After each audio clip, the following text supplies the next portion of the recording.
உங்களோட நான் பேசுகிற ஒரு காரியம் என்னென்னா, உங்கள் வாழ்க்கையில் எல்லாருக்கும் ஒரு ட்ரீம் இருக்குது. ட்ரீம் இருக்கா இல்லையா? எல்லாருக்கும் ஒரு சின்ன ஆசை, கனவு எல்லாம் இருக்குது. இன்னைக்கு உலகத்தில் இருக்கவங்க எப்படி பேசுகிறாங்க தெரியுமா? You must have a dream, you must have a plan. பயங்கரமான ஒரு ட்ரீம் இருக்கணும்னு. இந்த ட்ரீம் எங்கேருந்து எனக்கு வருது? எப்படி ஒரு ட்ரீம்? இன்னைக்கு நிறைய பேருடைய ட்ரீம் எப்படின்னா, மற்றவங்க செய்கிறத காப்பி அடிக்கிறது அவங்களது பிரதான ட்ரீமாக இருக்குது. புரியுதா? என்னங்க ஒரு மாதிரி பார்க்குறேங்க? அவங்களுக்கு சொந்த ட்ரீமே கிடையாது. அவங்க மற்றவங்க என்ன செய்கிறாங்களோ அதை போய் காப்பி அடிச்சுட்டு அவங்க ட்ரீம்னு நினச்சிட்டு இருக்காங்க. அதுவும் ட்ரீம் கிடையாது. இன்னைக்கு உலகம் என்ன சொல்லுதுன்னா, த ஸ்கை இஸ் த லிமிட்ன்றாங்க. என்னன்றாங்க, உனக்கு கனவு காணும்னா நீ எப்படி வேணாலும் செய்யலாம்ப்பா, பெருசாக பாடலான்றாங்க. ரொம்ப நல்லது. ஆனால் நீங்கள் பைபிளில் நம்ம பார்த்தோன்னா, ஒரு மனுஷனுடைய கனவு எவ்வளோதான் நீ ட்ரீம் பண்ணாலும், அந்த ட்ரீம்ன்றது உங்கள் மைண்டில் இருக்கிற ஒரு சில வியூஸ் இருக்குது. எவ்வளோதான் நம்ம ட்ரீம் பண்ணாலும் அது ஒரு சின்ன கடுகளவு தான் வருது. ஆண்டவர் வச்சிருக்கிற ட்ரீம் வரப்போல தான் தெரியுது, அடடடா நம்முடைய பெரிய ட்ரீம் எவ்வளோ சைஸில் இருக்குது? இவ்வளோண்டா தான் இருக்குது. இட்ஸ் ஜஸ்ட் அ ஸ்மால், ஒரு சின்ன கல் மாதிரி இருக்குது. இவ்வளோண்டா தான் இருக்குது, மண் அளவு தான் இருக்குது. எவ்வளோதான் கனவு, நான் இப்படி பண்ணணும் அப்படி பண்ணணும்னு பண்ணால் கூட அவ்வளோதான் இருக்குது. ஆபிரகாம்னு ஒருத்தர் இருந்தாருங்க பைபிளில். அவருடைய வயசு ஆயிட்டே போகுது. ஆனால் அவர் வாழ்க்கையில் ஒரு வருத்தம். என்ன வருத்தம்னா, எனக்கு பணம் இருக்குது, பொருள் இருக்குது, அநேக வேலையாட்கள் இருக்கிறாங்க, ஒட்டகம் இருக்குது, ஆடு மாடு இருக்குது, எல்லாம் இருக்குது. ஆனால் எனக்கு ஒன்று மட்டும் இல்லை. என்ன இல்லை? எனக்கு ஒரு குழந்தை இல்லை. அப்போ அவர் ஆண்டவர்கிட்ட சொல்கிறாரு, ஆண்டவரே, என் சொத்தெல்லாம் இவ்வளோ கொடுத்துருக்குற எல்லாம் என்ன யூஸு? எல்லாம் கடைசியில் அனுபவிக்க போகிறது என் வீட்டில் இருக்க யார்? வேலைக்காரன் ஒருத்தன் உண்மையாக இருக்கான், அவன்கிட்ட தான் எல்லாம் போக போகுது, எனக்கு பிள்ளையே இல்லையே அப்படின்ற ஒரு வருத்தம். இதுலேருந்து என்ன தெரியுது? 100 வயசாயிடுச்சு, அப்புறம் தான் இவர் வாழ்க்கையில் ஒரு அற்புதம் நடக்க போகுது பாருங்க. அப்போது ஆண்டவர் சொல்கிறாரு, உனக்கு ஒரு குழந்தைய கொடுக்க போகிறேன். இவருடைய வாழ்க்கையில் ஒரு ட்ரீம். அவருடைய ட்ரீம் என்னவா இருந்திருக்கும்? ஒரு குழந்தை இருந்தால் போதும். நீங்கள் என்ன சொல்கிறீங்க? 90 வயசு வரைக்கும் குழந்தை இல்லை, எல்லாம் இருக்குதுன்றவனுக்கு எனக்கு எப்படியா 5 குழந்தை இருக்குன்னு கேட்டிருப்பாரா? ஒன்று கச்சா போதும் சாமி, ஒன்று இருந்தால் போதும், அதே இல்லையே, சொல்கிறதுக்கு ஒரு குழந்தை இருக்கட்டும், சொத்தெல்லாம் கொடுத்துட்டு போகிற, ஒன்று இருந்தால் போதும், அதே ஒன்றே ஒன்று, கண்ணே கண்ணு. அதுக்கு மேலே அவருக்கு ட்ரீமே கிடையாது. யோசிச்சு பாருங்க, அப்படி தானே இருந்திருக்கோம். நீங்கள் என்ன சொல்கிறீங்க? அவ்வளோதான், 100 வயசுக்கு மேலே. அப்புறம் என்ன? அவரே சொல்கிறான், நானே வயசாகிடுச்சு, எங்கள் வீட்டுக்காரம்மா அதுக்கு மேலே, ஒன்றும் நடக்கூட முடியல, ஒரு மாதிரி இருக்காங்க எல்லோரும், டாக்டர் எல்லாம் சொல்லிட்டாங்க எல்லாம் ஃபினிஷ்டு, உங்களுக்கு குழந்தையெல்லாம் பிறக்கிறதுக்கு சான்ஸே கிடையாது. அந்த சமயத்தில் அவனுக்கு மேக்சிமம் ட்ரீம் என்னன்னா, ஒரு குழந்தை இருந்தால் போதும்பா. ஆனால் ஆண்டவர் என்ன சொல்கிறாரு, அவன் வாழ்க்கையில் என்ன ட்ரீம் வச்சுருந்தார் பாருங்க. இவனுடைய ட்ரீம் இதோட இதுக்கு மேலே ஒன்றுமே இல்லை. அவர் ட்ரீம் நீ ஜாதிகளுக்கு தகப்பனா மாறுவானா. இது என்னடா இது? யோசித்து பாருங்க. ஜாதிகளுக்கு தகப்பன்னு எப்படிப்பா இதை காமிக்கிறேன்ட்டு இவரை கூட்டிகிட்டு போய் ஒரு வீடியோ ஷோ காமிக்கிறாரு. என்ன அது? Video presentation. மேலே பாடுறா, எவ்வளோ நட்சத்திரம் இருக்கு பாரு, அப்பா பாபா பாபா பாபா அப்பா, இதெல்லாம் உன் சந்ததி.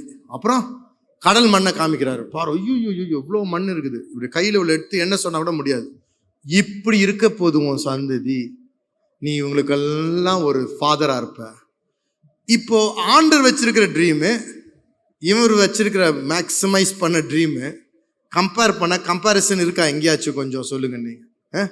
கண்டிப்பாக நான் சொன்னது கரெக்ட் தானே? மனுஷன் எவ்வளோதான் ட்ரீம் வச்சாலும் என்ன வருது?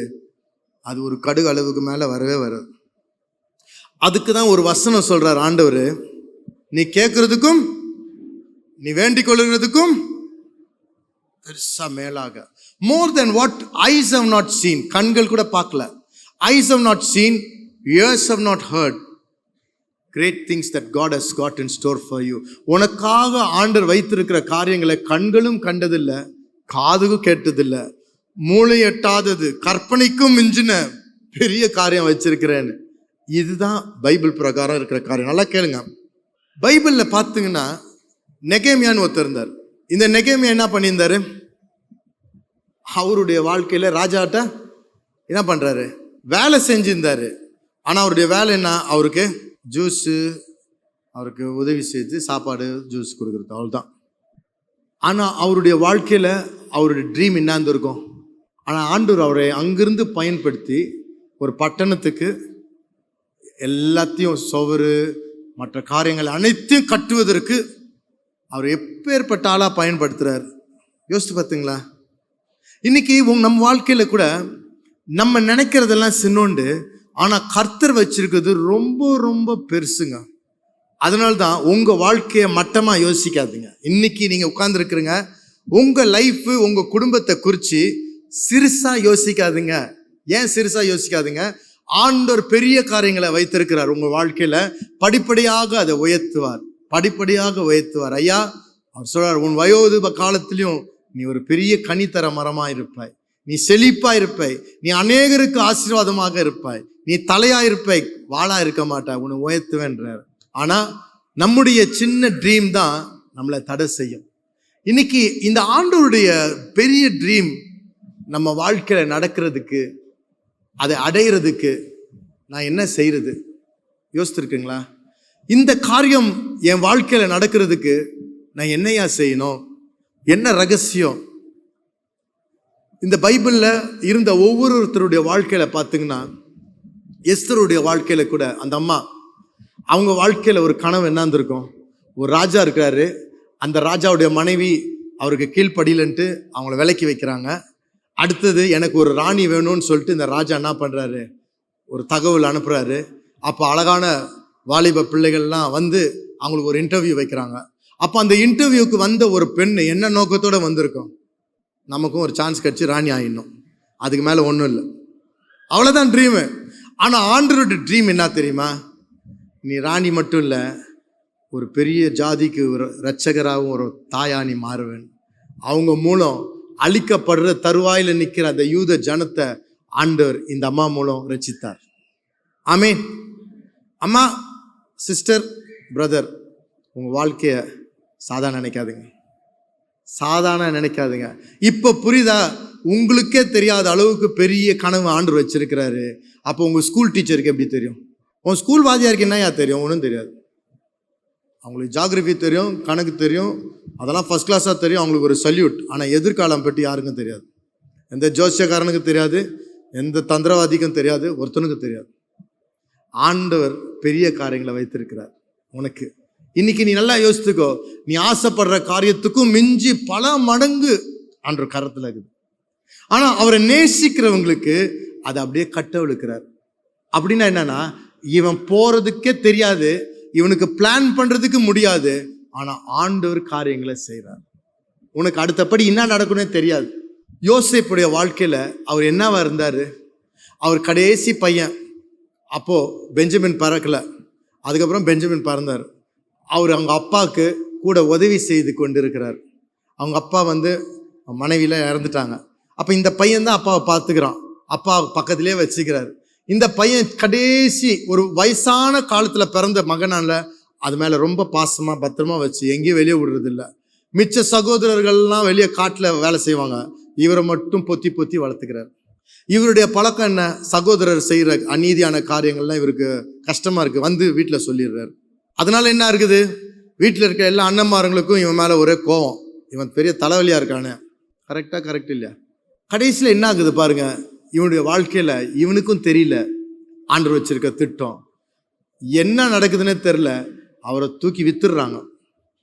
சுருக்கமாக சொன்னால் வித்துடுறாங்க, ஒரு குழியில் போடுறாங்க. ஒரு போர்த்திபார் என்ற ஒரு வீட்டில் ஒரு வேலைக்காரனாக போகிறாங்க. அதுக்கப்புறம் அவனை தவறாக குற்றம் சொல்லி அவரை தூக்கி சிறைச்சாலையில் போடுறாங்க. எல்லாம் பண்ணுறாங்க. கடைசியில் ஆண்டவர் வைத்திருந்த பெரிய திட்டம் நிறைவேறுது. எகிப்தில் ராஜாவுக்கு அடுத்த ஒரு ஆளாக நிற்கிறான் அவன். ஆமென்.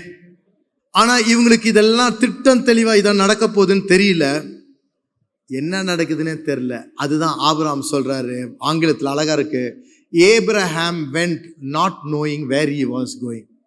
ஆபிரகாம் எங்கே போகிறேன்னு தெரியாமையே போயிட்டு இருந்தாராம். இதுதான் நம்ம வாழ்க்கை. என்ன சொல்லுங்கங்க, எங்கே போகிறோன்னு தெரியாமையே? அப்போனா என்ன அர்த்தம்? எங்கே போகிறேன்னு தெரியாமல் போனால் அப்போ உங்கள் வாழ்க்கை வீணாயிடுமா? அப்படிதான் உலகத்தில் இருக்கவன் சொல்லுவான். எங்கே போகிறேன்னு எனக்கு தெரியாது, ஆனால் என் வண்டியை ஓட்டிட்டு போகிறார்ல அவருக்கு தெரியும். ஆனால் நம்ம வண்டியில் யார் உட்காந்துருக்கான்னு மட்டும் கரெக்டாக பார்த்துக்கணும் ஓட்டுறது. அதுதான் ஆண்டவர் சொல்றார், நானே வழியும் சத்தியமும் ஜீவனுமா இருக்கிறேன். அவரை விசுவாசித்து அவரோட இணங்க போல உன்னுடைய எதிர்காலம் வாழ்க்கையில ஆண்டவர் வைத்திருக்கிற திட்டம். நான் சொல்றேன் கேளுங்க தம்பி தங்கச்சி, நீங்க உங்க அம்மாவுடைய வயிற்றுல ஆண்டவர் படைக்கும் பொழுது ஒரு திட்டம் வச்சிருக்காரு. அது நிறைய பேருக்கு தெரியாது. அந்த திட்டம் நிறைவேறும் பொழுதுதான் உன் வாழ்க்கையில இருக்கிற ஒரு அழகான ஒரு வாழ்க்கை வெளியே வரும். இல்லாட்டா எல்லாரும் என்ன பண்ணுவாங்க, ஏதோ ஒரு வேலை சம்பாத்தியத்துக்கு ஒரு நல்ல வேலை யோசிப்பாங்க. இன்னைக்கு உன் வாழ்க்கையில நான் என்ன செய்யணும்னு கேட்டா என்ன சொல்லுவாங்க எல்லாரும்? அவங்க சொல்றதெல்லாம் என்ன தெரியுமா, எதுல நிறைய துட்டு வருமோ அதை தான் சொல்ல தெரியும் அவங்களுக்கு. அவங்க சொல்லுவாங்க, இது படிப்பா, இது படிச்சா உனக்கு நல்லா நிறைய துட்டு கிடைக்கும். அவ்வளவுதான், துட்டு கிடைக்கிறது தான் இவங்களுக்கு. அதுக்கு மேல ஒண்ணுமே தெரியாது. ஆனா ஆண்டவர் வைத்திருக்கிற காரியம் வந்து பெரிய பெரிய காரியம். வசனம் சொல்றது 1 சாமுவேல்ல, புலிதிலிருந்து குப்பையிலிருந்து ஆண்டவர் என்ன பண்றாராம், எளியவனையும் பிச்சைக்காரனையும் தூக்கி எங்க பண்றாராம், பிரபுக்களும் ராஜாக்கள் மத்தியில் நிறுத்துவேன்றார்.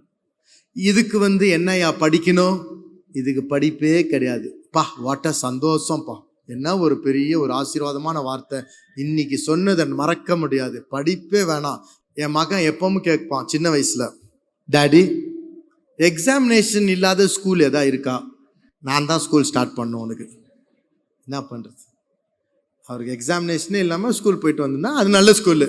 இது ப்ராப்ளமாக இருக்குது, ஒரே அப்பப்போ டெஸ்ட் வைக்கிறாங்க. இன்னைக்கு உங்களுடைய ஒவ்வொருத்தருடைய வாழ்க்கையிலையும் ஆண்டவர் ரொம்ப சூப்பரான ஒரு வாழ்க்கை வச்சிருக்காரு. ஆனால் அதை நம்ம யாருக்கும் தெரியாது.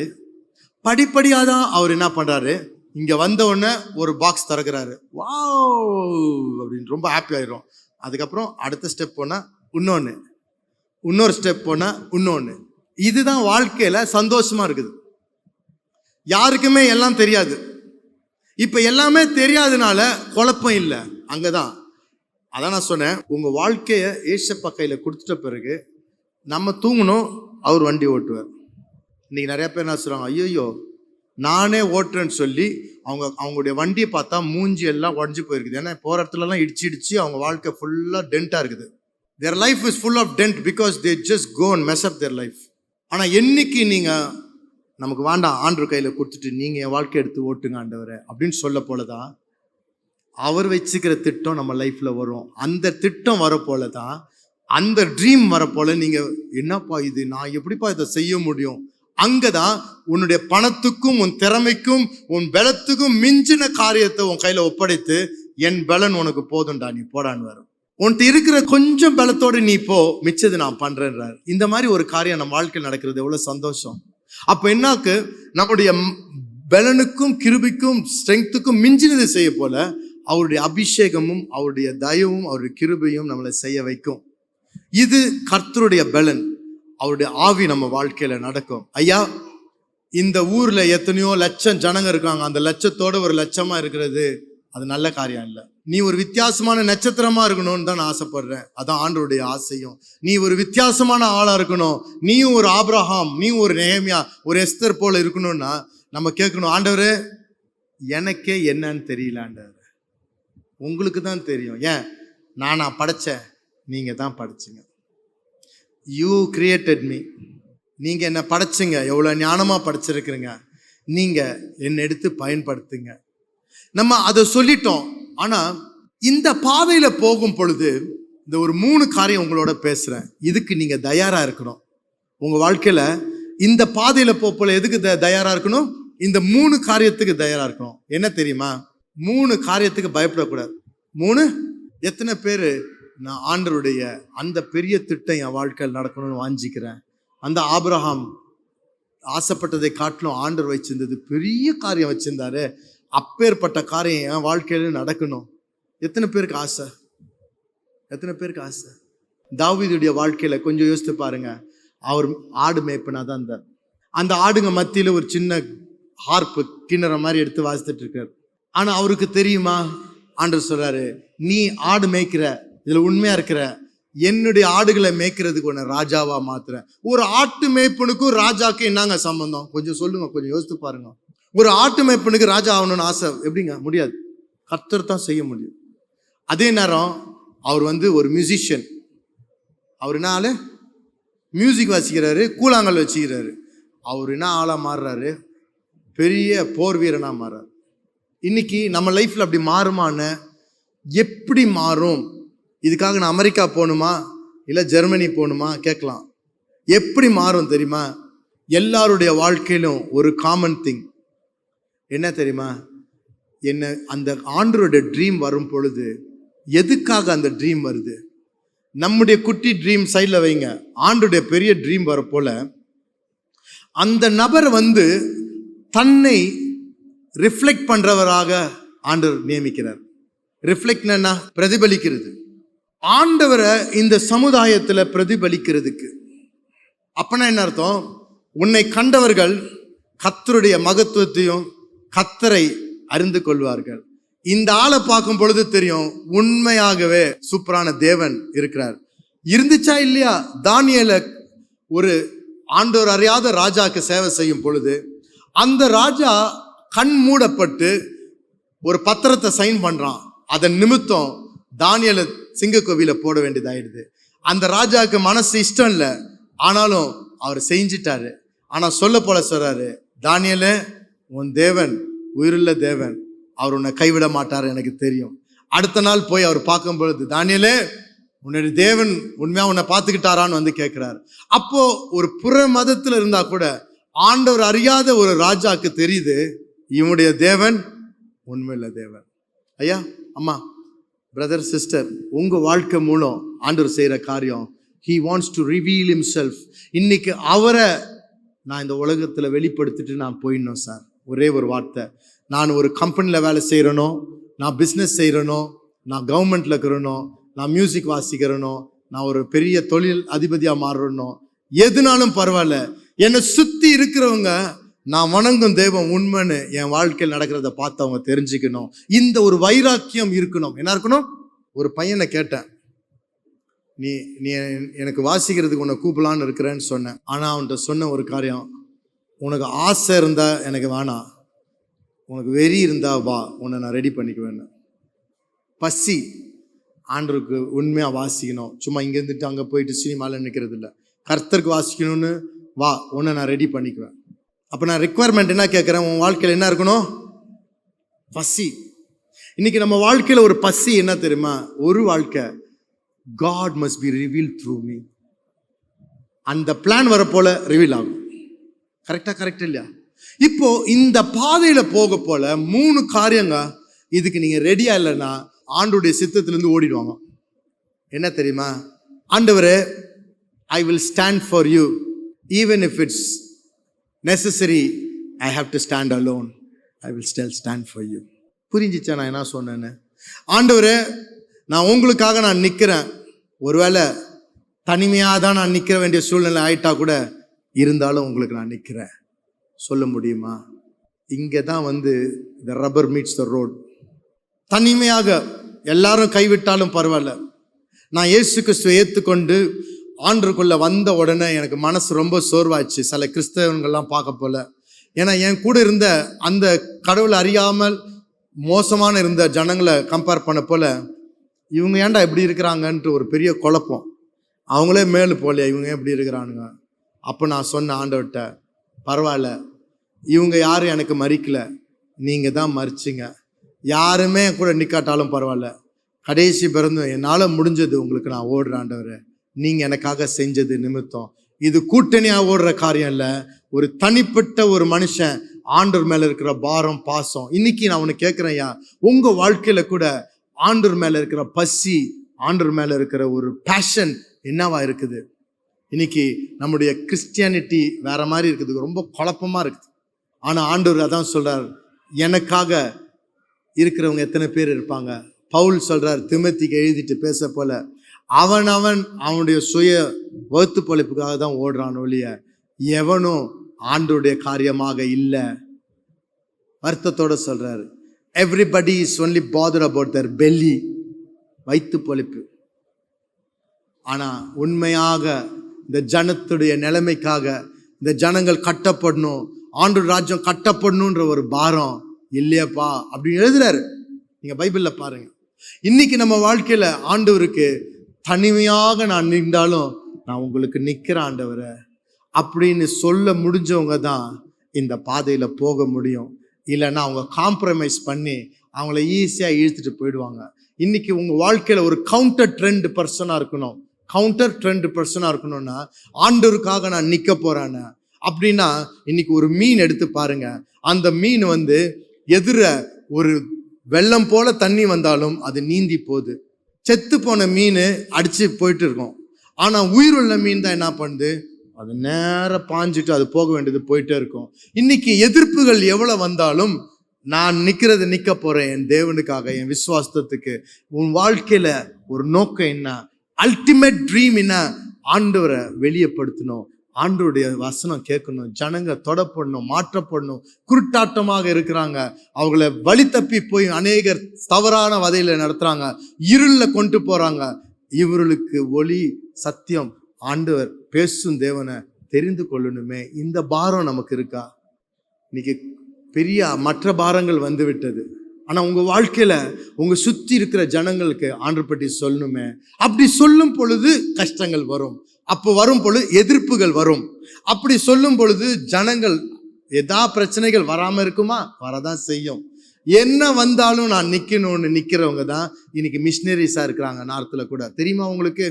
மிஷினரிஸுக்கு வேற தரம், பிலீவர்ஸுக்கு ஒரு தரம், பாஸ்டருக்கு ஒரு தரம், எவாஞ்சலிஸ்டுக்கு ஒரு தரம்லாம் கிடையாது.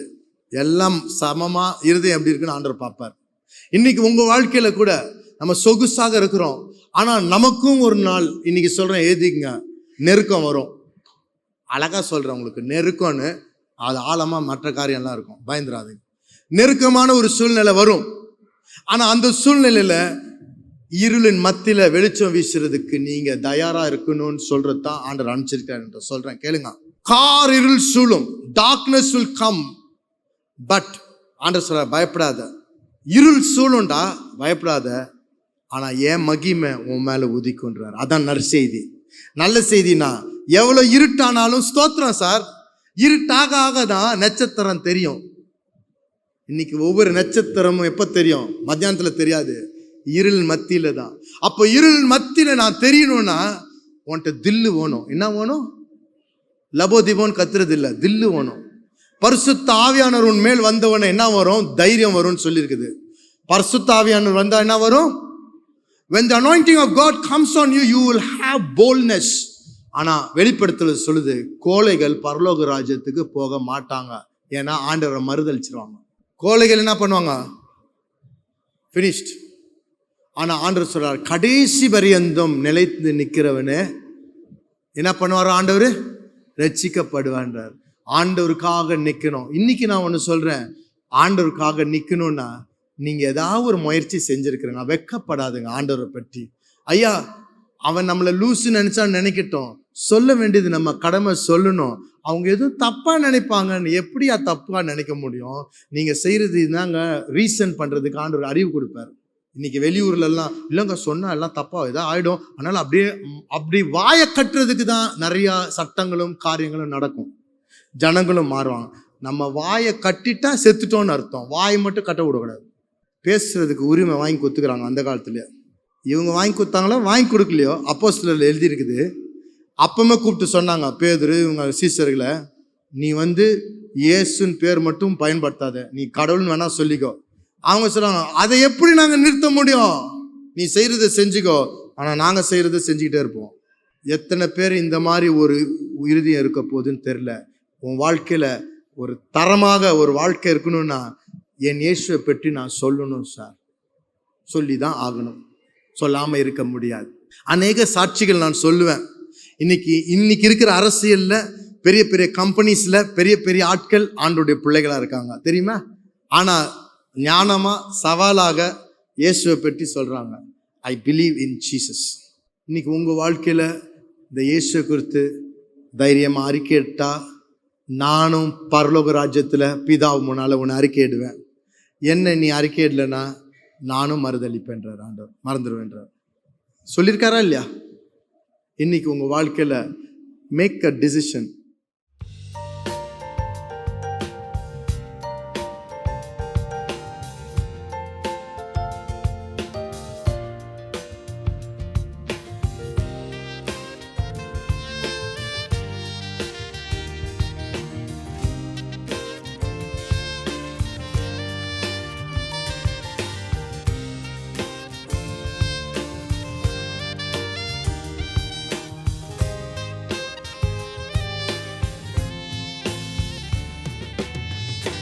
சித்தம் செய்வதே எனது வாஞ்சை, இயேசுவே உதவுமே.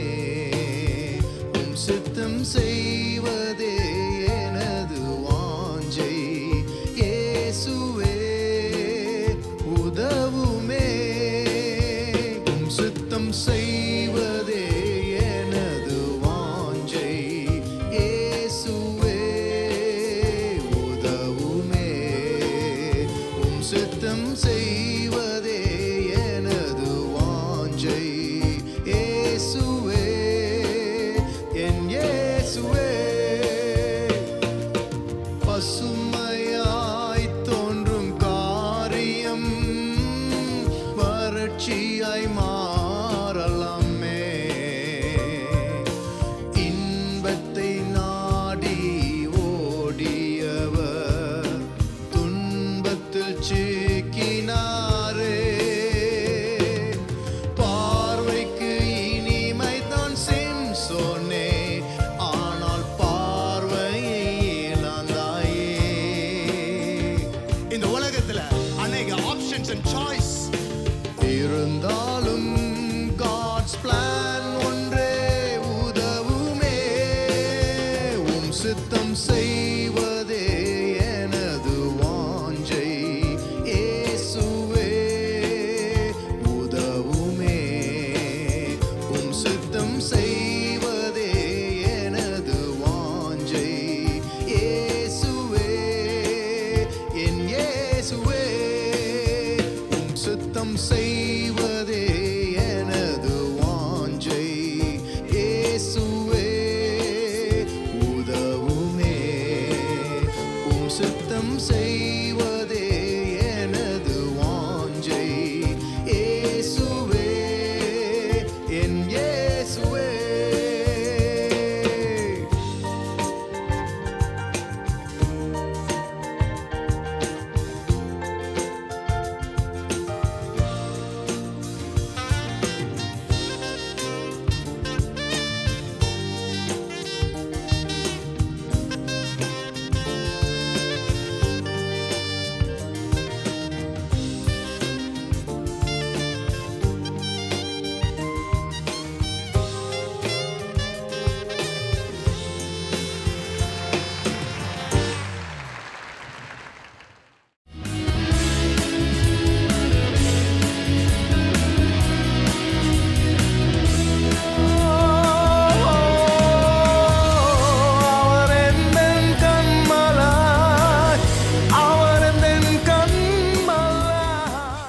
டியர் ஃப்ரெண்ட்ஸ், எப்பொழுதுமே நம்முடைய நிகழ்ச்சி ஞாயிற்றுக்கிழமையில் இருந்துச்சு. இப்பொழுது ஞாயிற்றுக்கிழமையிலிருந்து புதன்கிழமையாக மாறி இருக்குது. அதே 10:30 மணி நைட்டுக்கு நம்ம நிகழ்ச்சி வரும், பாருங்கள். அது மட்டும் இல்லை, நம்முடைய யூடியூப்பில் போய் Isaac Joe MNM Isaac Joe TV ministries இதை டைப் பண்ணிங்கன்னா நம்முடைய தமிழ் செய்திகளையும் நீங்கள் பார்க்கலாம். நீங்கள் அதில் போய் நீங்கள் சப்ஸ்கிரைப் பட்டன் அமுக்கி அதில் இருக்கிற பெல் பட்டனையும் அமுக்குனிங்கன்னா நம்ம ரிலீஸ் பண்ணுற ஒவ்வொன்றும் தவறாமல் உங்களுக்கு முதல்ல அறிவிக்கப்படும்.